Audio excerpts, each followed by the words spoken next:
Hey guys, it's Morgan Zegers, and I'm so grateful to be able to tell you this story. A 22-year-old young man, Eli Dicken, saved a lot of lives at a shopping center, and he's now being hailed as a hero across the country. Here's what happened. On a Sunday evening, a gunman opened fire at a mall while Dicken was there with his girlfriend. The gunman began shooting at 5:56 p.m. Dicken began shooting back at 5:57.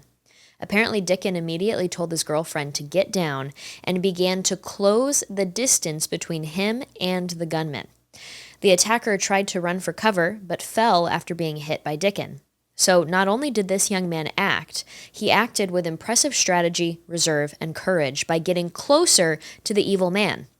Even more impressive was that Dicken doesn't have any formal military or police training.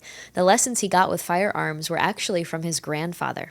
This is such a great and needed example of the men of one generation passing down necessary skills to the next.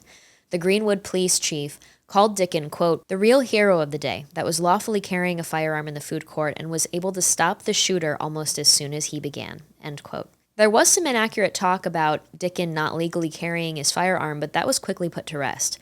Dicken was legally carrying his firearm according to the state of Indiana's constitutional carry provision. This is a story you don't see often in the news because the mainstream media doesn't want this narrative to develop.